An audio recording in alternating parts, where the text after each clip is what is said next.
Hi friends, welcome back to our channel. இன்னைக்கு நம்ம சேனல்ல சுவையான பீர்க்கங்காய் வச்சு ஒரு கறி செய்ய போறோம். பீர்க்கங்காய் பொட்டேட்டோ கறி. வாங்க फ्रेंड्स, எப்படி செய்யறதுன்னு வீடியோக்குள்ள போய் பார்க்கலாம். இந்த பீர்க்கங்காய் பொட்டேட்டோ கறியை நீங்க ரைஸ், சப்பாத்தி, இட்லி, தோசை எல்லாத்துக்குமே வச்சு சாப்பிடலாம். தேவையான பொருட்கள்லாம் பார்த்துக்கோங்க.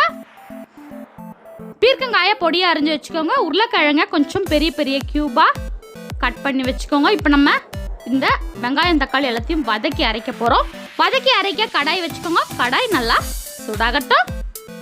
கடாய் நல்லா சூடான பிறகு ஒரு 3 ஸ்பூன் எண்ணெய் சேர்த்துக்கோங்க.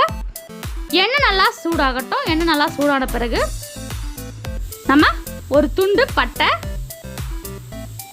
பிரிஞ்சி இலை, அன்னாச்சிப்பூ, கிராம்பு, ஏலக்காய்,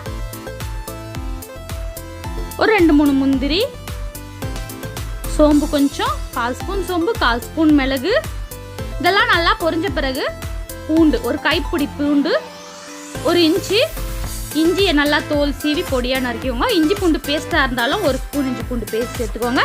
ஒரு 2 வெங்காயத்தை நல்லா பெரிய பெரிய ஸ்லைஸாக கட் பண்ணிக்கோங்க. ரஃப்பாக சாப் பண்ணால் போதும்.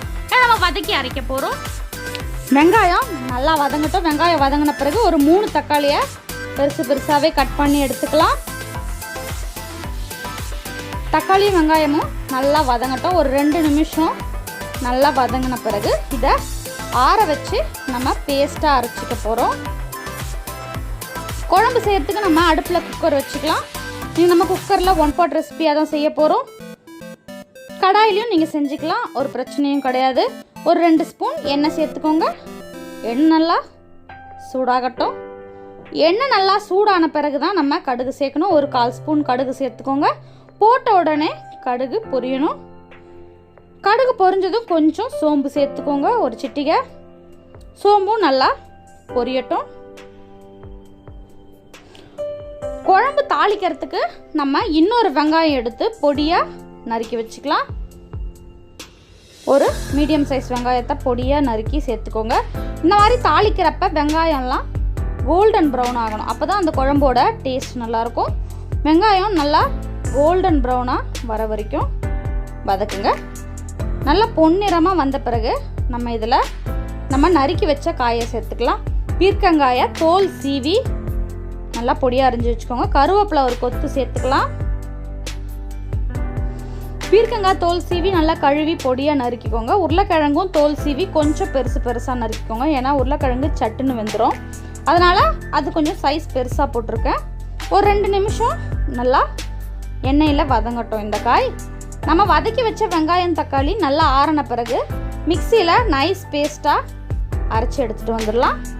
அந்த பேஸ்ட்டை சேர்த்துக்கலாம். நல்லா கலந்து விடுங்க. ஒரு 2 நிமிஷம் நல்லா வதங்கட்டும்.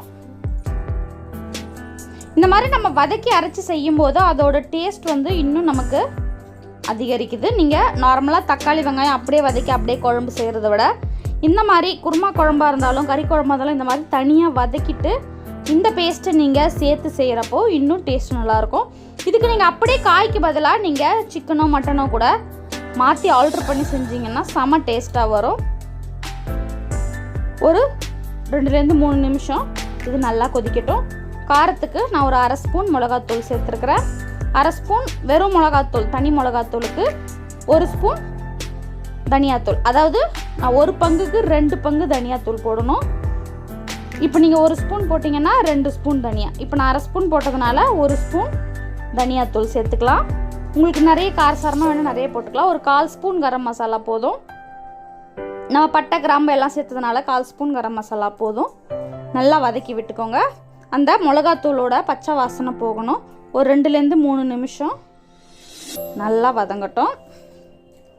நம்ம இதில் தண்ணி சேர்க்க போகிறோம் இல்லையா, அந்த தண்ணி அந்த மிக்சியில் நம்ம அரைச்சதோட கிரேவி இருக்கும் இல்லையா, அதிலே தண்ணி ஊற்றி வாஷ் பண்ணி சேர்த்துக்கலாம். இந்த குழம்புக்கு தேவையான உப்பு, கல் உப்பு கொஞ்சம் சேர்த்து நல்லா கலந்து விடுங்க. இந்த மிக்சியை வாஷ் பண்ணி சேர்த்துக்கலாம். குழம்புக்கு உங்களுக்கு எவ்வளோ தண்ணி வேணும், குழம்போட கன்சிஸ்டன்சி எப்படி இருக்கணுமோ அதுக்கேற்ற மாதிரி ஊற்றுங்க. சப்பாத்தி நல்லா திக்காக வேணும்னா நீங்கள் திக்காகவே நிறுத்திடலாம். இல்லை ரைஸ்க்கு வேணும் அப்படின்றப்போ நீங்கள் இன்னும் கொஞ்சம் தண்ணி சேர்த்து குழம்பு பதத்துக்கு கொண்டு வந்துடலாம். உப்பெல்லாம் கரெக்டாக இருக்கான்னு டெஸ்ட் பண்ணிக்கோங்க. கொஞ்சம் கொதித்த பிறகு நம்ம மூடி விசில் வைக்கலாம். எப்போவுமே குக்கரில் செய்கிறீங்கன்னா கொதித்து வந்த பிறகு நீங்கள் மூடுனீங்கன்னா தான் சட்டுன்னு உங்களுக்கு விசில் வரும். இந்த மாதிரி பபிள்ஸ் வர ஆரம்பித்த பிறகு நம்ம குக்கரை க்ளோஸ் பண்ணலாம். ஒரு 2லேருந்து 3 விசில் போதும். ஏன்னா உருளைக்கிழங்கு சட்டுன்னு வெந்துடும். எப்படி இருந்தாலும் ஒரு 2 விசில் வந்த பிறகு ஆவி போன பிறகு திறந்து பார்த்தீங்கன்னா பாருங்கள், எவ்வளோ பார்க்கவே பாருங்கள் கறி குழம்பு மாதிரியே தெரியுது. இது வெஜிடேரியன் குழம்புன்னு சொன்னால் யாருமே நம்ப மாட்டாங்க. அதுவும் பீர்க்கங்காய் போட்டிருக்குன்னு சொன்னால் யாருமே நம்ப மாட்டாங்க. இதை நாங்கள் சப்பாத்தி ரைஸ் 2த்துக்குமே டேஸ்ட் பண்ணி பார்த்தோம். ரொம்ப நல்லா வந்துருச்சு. நீங்களும் உங்கள் வீட்டில் இந்த டிஷ்ஷை செஞ்சு பார்த்தா எப்படி வந்துச்சுன்னு கமெண்ட்ஸில் சொல்லுங்கள். நம்ம சேனலுக்கு நீங்கள் இப்போ தான் ஃபர்ஸ்ட் டைம் வரீங்கன்னா சப்ஸ்கிரைப் பண்ணிவிட்டு பக்கத்தில் இருக்க பெல் ஐக்கானை கிளிக் பண்ணி ஆல்னு செலக்ட் பண்ணிக்கோங்க. என்னமோ சொல்ல மறந்துட்டேனே, இந்த வீடியோக்கு மறக்காமல் லைக் பண்ணிவிடுங்க. மீண்டும் அடுத்த வீடியோவில் உங்களை சந்திக்கும் வரை உங்களிடமிருந்து விடைபெறுவது உங்கள் சந்தியா தசரதன். நன்றி, வணக்கம்.